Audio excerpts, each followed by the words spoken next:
With the aid of the internet, spooks and scares aren't too hard to find for those of us who enjoy a good horror story or diving into the rabbit hole of an unsolved mystery.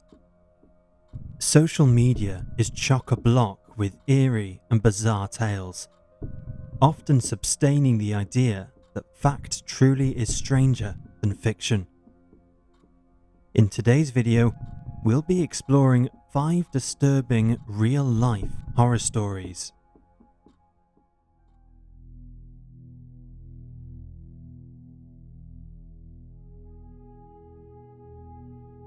Harold and Thelma Swain.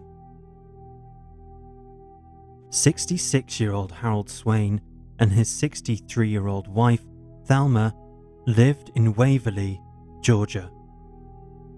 Harold was the deacon of the Rising Daughters Baptist Church and was a well-liked and respected man. Both he and Thelma lived quiet, unextraordinary lives. On Tuesday, March the 11th, 1985, Harold and Thelma held their weekly Bible class, which 9 women attended.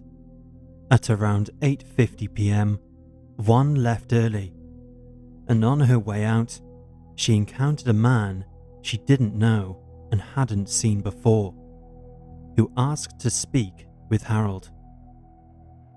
Thinking nothing of it, the woman continued on her way. Moments later, the unidentified man pulled out a .25 caliber gun and shot Harold multiple times. His terrified wife, Thelma, rushed to his aid, only to be shot as well. The remaining witnesses ran to the pastor's office to call for help, only to find the line had been cut, so one of the women ran to her car and left to get help. But by the time the emergency services arrived, it was too late. Thelma and Harold were dead. Initially, investigators thought the assailant was after money, but that was quickly dismantled after it was found Harold still had $300 on him. So they speculated that it was a robbery gone wrong. At the scene, detectives discovered a mismatched pair of glasses believed to belong to the perpetrator. The condition of them led them to believe they may belong to a vagrant. They had very little to go on, as eyewitnesses couldn't agree on the appearance of the suspect, and although a composite sketch was released, it was not thought to be a true likeliness. A few months later, in July of 1985, police in Telfair County, Georgia, stopped a vehicle for a minor traffic violation. Inside the trunk, officers found several weapons. As a result, 3 people were arrested, including Donnie Barrentine. Barrentine had allegedly bragged about killing a black preacher and his wife, a claim he later denied when confronted by the authorities. Then, a decade and a half after the Swains had been killed, in 2000, the police arrested a man named Dennis Arnold Perry and charged him with the murders. He was reportedly a suspect early on in the investigation after being brought to the attention of detectives by his girlfriend's mother, who claimed that he looked like the composite sketch. Additionally, she claimed that Perry had confessed to carrying out the crime in anger and revenge because Harold had laughed at him when he had asked for food. During the initial investigation, however, Perry was ruled out as a suspect because he'd been at work over 100 miles away in Jonesboro, although his girlfriend said that on the day of the murders, he had visited his grandparents in Waverly. 2 of the witnesses also identified Perry by his mugshot. One believed that Harold had known him. Meanwhile, 2 of Perry's acquaintances told investigators that he wore reading glasses similar to those found at the scene, although Perry denied this. He later allegedly confessed to the murder, claiming that it was an accident. However, the police never recorded this supposed confession. Whatever the truth, Perry was convicted of the double murder and avoided the death penalty by waiving his right to appeal. However, not everybody was convinced that the police had the right man, as much of the physical evidence from the scene had been lost and Perry's employer backed up his alibi. Furthermore, hairs found on the glasses from the scene were proven not to match Perry's. His girlfriend did not recall implicating him with her earlier statement, and it was later revealed that her mother, who had taken Perry's name to the police, had been paid around $12,000 by the Camden County District Attorney's Office for her testimony. This information was not known to the judge, jury, or defense at the time. Perry remained behind bars until 2020, when the hairs found on the glasses were tested again, and this time they were matched to a 56-year-old man named Eric Sparr.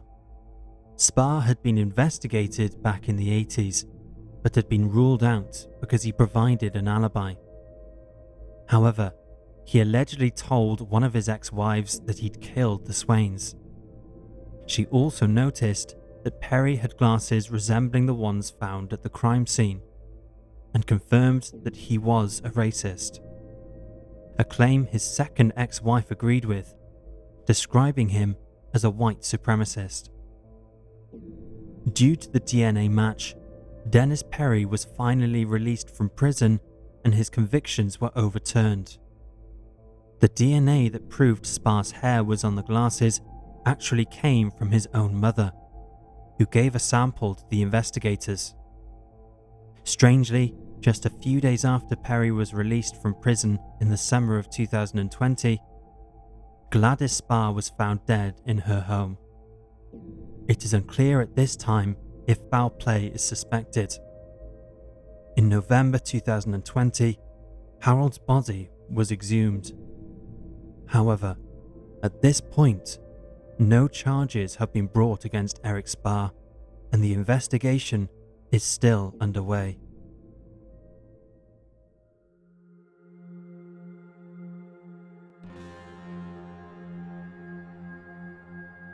The Wickenburg Massacre. On the morning of November the 5th, 1871, 8 people boarded a stagecoach bound for San Bernardino, California.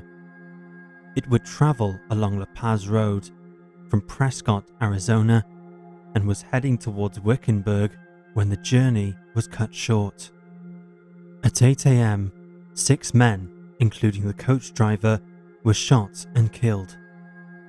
One man, an army paymaster named William Kruger, managed to flee the scene and survive. He was accompanied by Molly Shepard, the only woman on board. The remaining bodies lay in the middle of the desert road. One of the victims had been scalped. It didn't take long for the word to spread to the surrounding towns and local newspapers, all of whom were quick to condemn the Native Americans living nearby. Specifically, the assault was thought to have been carried out by 15 Yavapai warriors from the Date Creek Reservation. William Kruger expressed his belief that Native Americans were the perpetrators, although Molly Shepard believed that the culprits were Mexican bandits dressed up as Native Americans to throw off any investigators who looked into the situation. Her idea wasn't entirely implausible, given that there was a known Mexican gang operating in the area at the time. The 6-person massacre caused a sensation and captured the public's attention due to the racial tensions between the tribes and the townspeople. Many were in favor of getting rid of the tribes, whatever the cost may be. And even Molly Shepard's theory didn't make them pause, because the townspeople were eager for an excuse to drive Mexicans from the cities. Not only were the tensions palpable, but even the Eastern press paid attention to the crime, because one of the victims was Frederick Wadsworth Loring, a promising young writer who was only 22 when he was shot dead. A Harvard graduate, Loring already had a novel and a poetry collection published, despite his young age. At the time of his demise, he was a correspondent for Appleton's Journal. Up until this point, Eastern news outlets sympathized with the struggles of the Apaches, 144 of whom had been slaughtered in the Camp Grant massacre near Tucson, which had been carried out in April of 1871. Once General George Cook caught wind of the attack, he spent the next 2 years conducting an investigation into the matter, eventually identifying the perpetrators, who were a band of raiders from a temporary reservation at Date Creek. Following an attempted assassination on Crook's life in March the following year, by the same men who'd carried out the massacre, a cavalry unit tracked down and killed 40 Native Americans. Then, in November, Crook launched an extensive campaign against both the Yavapais and the Tonto Apaches. The action led to the violent relocation of many of these Native Americans to the San Carlos Apache Reservation. Many writers have made suggestions that the raiders were not the true culprits, suggesting that robbery was the real motive, and there was a rumor that there was a shipment of gold on the coach. It has been theorized that white people dressed up like Native Americans in a bid to throw off witnesses and investigators due to tracks found around the scene which showed that the attackers had been walking towards the nearby Dale Creek Reservation before turning away and moving towards Wickenburg. Not only this, but reportedly ammunition, livestock, and blankets were all left behind on the stagecoach. This was most unusual, because in prior attacks by Native Americans, they had taken these items with them. It has also been speculated that Molly Shepard and William Kruger were the ones who committed the crime. They then buried the loot, gave themselves minor injuries, and waited to be rescued. Kruger allegedly claimed that Shepard died of her wounds, but there is reportedly no record of her passing. The pair were also rumored to have been seen together in early 1872 in San Francisco. Historians have suggested that Kruger, who was last heard from in 1884, hired the Apaches to assist in the attack, and he was responsible for some of the murders of the men on board the coach. Another version of events is that a man named William Kruger checked in at a hotel in Phoenix, Arizona, in December of 1872. It was theorized that it was the same Kruger from the coach who was returning to the scene to collect the loot. But before he could, he was struck by a stray bullet and died. However, this is just speculation. The Wickenburg massacre serves as a grim reminder of the bloodshed in our history, and the truth of what happened that day is still heavily debated.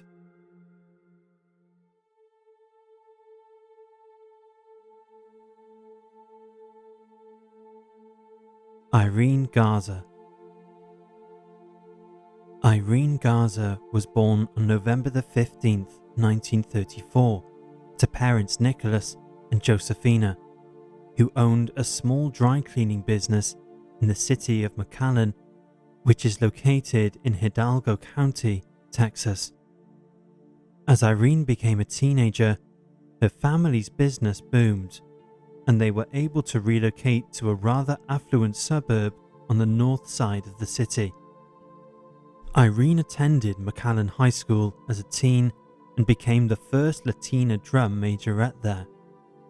She successfully graduated from the school and was the first in her family to attend university. In 1958, she was crowned Miss All South Texas Sweetheart, and she was a homecoming queen at Pan American College. Described as shy and elegant in adulthood, Irene went on to become a second-grade teacher, specifically working with disadvantaged children who attended primary school on the south side of McAllen. On Saturday, April the 16th, 1960, 25-year-old Irene left the home she shared with her parents to attend confession at Sacred Heart Church in McAllen. Due to her striking looks and the fact that she was popular and well-liked in the community, numerous witnesses saw her at the church. But a few hours later, she still wasn't home and hadn't been in touch with her parents.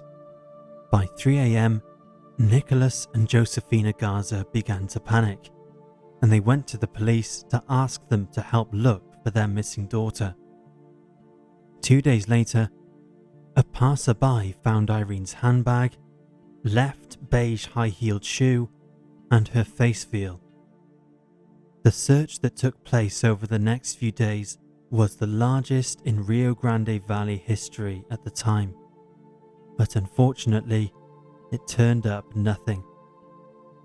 Back at the Garza home, Irene's parents received a phone call from a woman claiming to be their missing daughter. She said she was being held at a hotel in Hidalgo, but authorities proved this call to be a hoax. On April the 21st, 5 days after she was last seen, Irene's body was discovered in a canal, several miles from where her belongings had been recovered. Her post-mortem showed that she had been sexually assaulted and beaten. Her cause of death was suffocation. Following the discovery of the corpse, investigators questioned 500 people across several Texas cities, including friends and family of Irene's and sex offenders. They also administered 50 polygraph tests and offered a reward of $2,500 for anyone with information that would lead to a conviction. But despite their efforts, the case began to stall, until finally, law enforcement drained the canal, where they found a photo slide viewer which was determined to belong to a priest at Irene's church. Detectives decided to turn to the owner of this item and discovered he was the same man who'd heard Irene's final confession. Father John Fate, a 27-year-old Chicago native who joined the priesthood just 2 years prior. Churchgoers on the night of the murder reported that the line for confession had moved incredibly slowly, and that Fate left the sanctuary on several occasions. Furthermore, fellow priests noticed he had scratch marks on his hands after midnight mass, and they knew that he had taken Irene to the church rectory to hear her confession, noting that this was unusual. Initially, Fate denied hearing Irene's confession, before later admitting that he did so. When he was asked about his movements that night, he told the authorities a rather elaborate story that involved him breaking his glasses, and so he'd had to return to the church's pastoral house to get another pair, hence why he left the sanctuary. He said when he arrived, he realized he hadn't brought keys, so he climbed into the building on the second floor. He claimed that the scratches on his hands were from climbing the brick structure. It was soon uncovered that Fate was a rather strong suspect in the case. 3 weeks before Irene's demise, a young woman had been sexually assaulted while kneeling at the communion rail at another local Catholic church. It was rumoured that fate was responsible for the attack, although the church discouraged anyone from considering the possibility that a priest could be responsible for such a violent crime. While Fate did admit to visiting the church on the day of the assault, he denied carrying out the crime. Despite this, he was later charged with rape, but the trial resulted in a hung jury. In 1962, instead of facing a second trial, Fate entered a no-contest plea to an aggravated assault charge and paid a $500 fine. Following this, Fate was sent to a Trappist monastery in Missouri, where he later confessed to hurting one woman and murdering another. However, nobody passed this information on to the police at this time. Later, he was moved into a position that allowed him to clear violent priests involved with criminal activity for placement in other parishes. Meanwhile, Irene's case grew cold.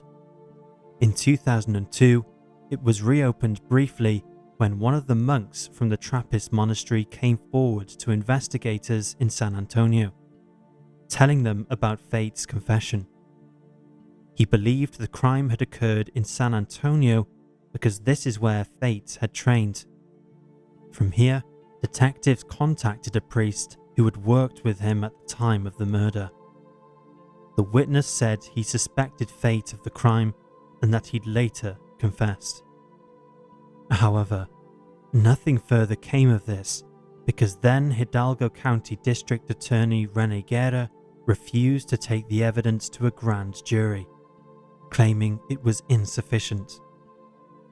Finally, in 2016, after a new DA took office, Fate was arrested at his home in Scottsdale, Arizona. He had left the priesthood in the 1970s and had gone on to get married and have 3 children. He was 83 years old at the time of his arrest and was extradited to Texas in March that year. Fate pled not guilty to the murder charge, and his lawyer argued there was insufficient evidence. But in 2017, he was convicted and sentenced to life in prison. After 57 years, Irene Garza's family finally saw justice. One of Hidalgo County's longest-running unsolved cases was now closed. But many wondered why it had taken over half a century for the case to finally see closure. According to the prosecution, both the police and church leaders believed Fate was guilty of the murder, but the district attorney at the time and church leaders cut a deal to stop the investigation so that they could protect the reputation of the church. Most elected officials at the time were Catholic, and letters produced by the prosecution showed that both parties feared that if Fate was charged, the then re-election of the local Catholic sheriff and the presidential campaign of John F. Kennedy would both fail.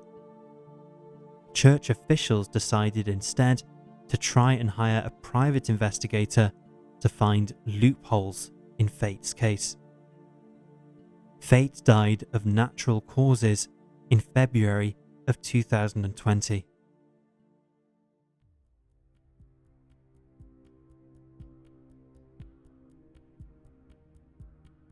The Unspeakable Crimes of Richard Chase. Born on May 23, 1950 in Sacramento, California, Richard Trenton Chase did not have the easiest of upbringings. Raised in a strict household, he was regularly beaten by his father, and as a teen, struggled to fit in with his peers. Although he had a few girlfriends throughout high school, he was unable to maintain a relationship for any length of time. From an early age, Chase showed symptoms often linked to homicidal and sexually predatorial behavior, such as persistent bedwetting past a certain age, a fascination with setting fires, and an interest in animal abuse. However, his parents failed to get him the help he needed. As an adult, Chase developed hypochondria and often complained that his heart had stopped beating, that someone had stolen his pulmonary artery, and that his blood was turning into powder. Furthermore, he would hold oranges to his head, believing the vitamin C in them would be absorbed by his brain. He also believed that his cranial bones had separated, and he shaved his head entirely so that he could watch. Aged 21, Chase moved out of the family home. His father had bought an apartment for him after he had repeatedly accused his mother of trying to poison him. He reportedly moved in with friends, but they noticed his behavior deteriorated rapidly once he began living independently, as he began abusing LSD, marijuana, and alcohol. He frequently wandered around the home naked, even when his housemates had guests over, and eventually they grew tired of his actions and asked him to move out. Chase refused, however, so his housemates decided to move out instead. Now home alone, Chase's behavior escalated. He began catching, killing, and disemboweling neighborhood animals, drinking their blood, and eating them raw. He even sometimes put their organs in a blender and mixed them with coke before drinking the horrific concoction. He believed his actions were preventing his heart from shrinking, and that if his heart shrunk, he'd eventually die. After killing the dog of one neighbor, he reportedly phoned them and explained what he had done, although it doesn't appear that he was reported for his behavior. In 1976, Chase was committed to a mental health institute after he was taken to hospital because he'd injected rabbit blood into his veins.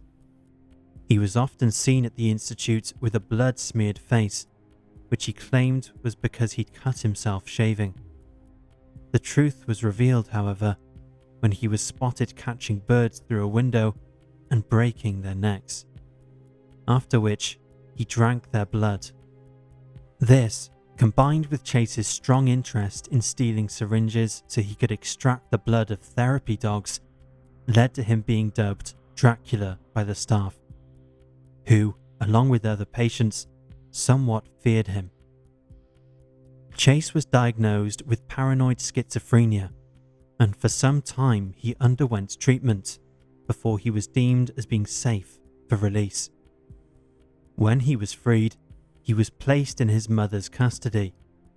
However, she didn't care for him for long. Instead, Chase quickly moved into another apartment, and his mother reportedly warned him of the medication he was taking. In mid-1977, the 27-year-old was stopped and arrested on a reservation in Pyramid Lake, Nevada. He was covered with blood, and a bucket of blood was found in the back of his truck. It was established as being cow's blood, and so no charges were laid against him.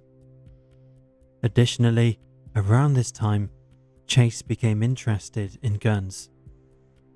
Then, on December the 29th, 1977, Richard Chase made his first human kill when he murdered 51-year-old father of two, Ambrose Griffin.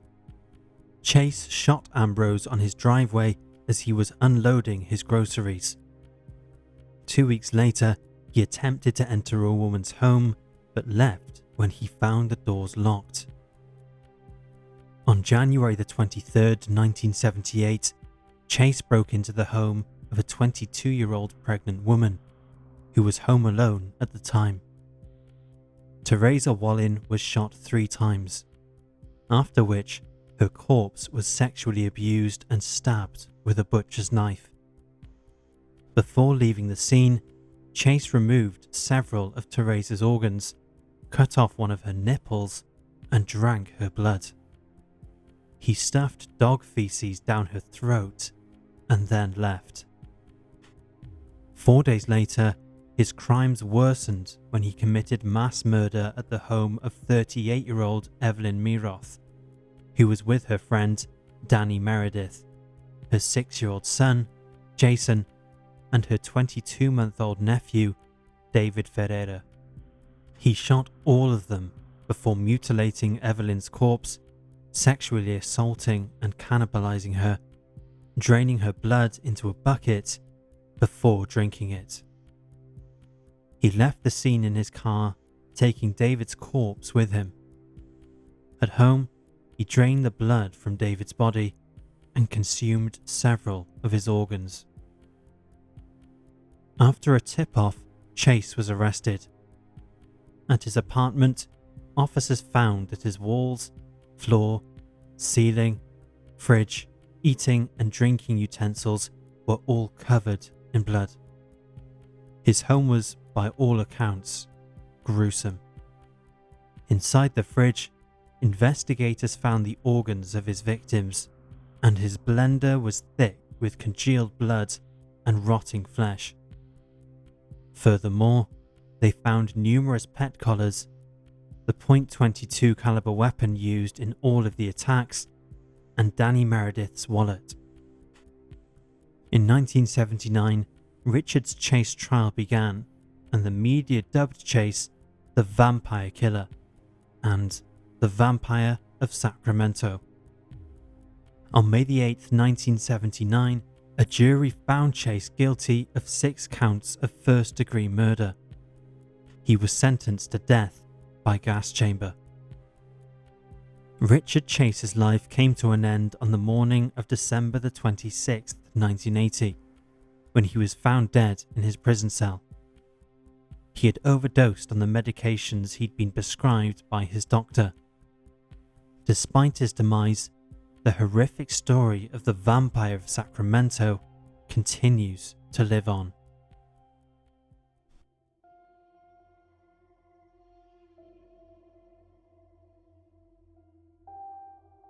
Carmelo Ramos. Carmelo Garcia Ramos was born and raised in La Aldea de San Nicolas, the westernmost municipality of the island of Gran Canaria, around 23 miles southwest of the island's capital, Las Palmas. Due to a lack of coverage on Carmelo's case, little is known about his early life and childhood. In 2005, Carmelo was 33 years old and living with his parents. A heroin addict, he was attempting to get clean and hoped that the support of his family would assist him in doing just that. So far, however, he had been unsuccessful and had had several relapses. On Tuesday, April 5th, 2005, Carmelo told his parents that he was going on a trip with 2 of his friends, men he'd known for years and who were long-term friends of his. The trio planned to visit Playa de las Arenas, a sedimentary beach surrounded by high, rugged cliffs around 12 miles away from La Aldea. The men intended on camping at the beach for a few days, where they would go swimming, do some fishing, and gather seafood. According to Carmelo's parents, the 33-year-old took his backpack when he left home that day. This was something he normally did when he planned to go camping or to the beach for the day. The secluded beach was tricky to reach.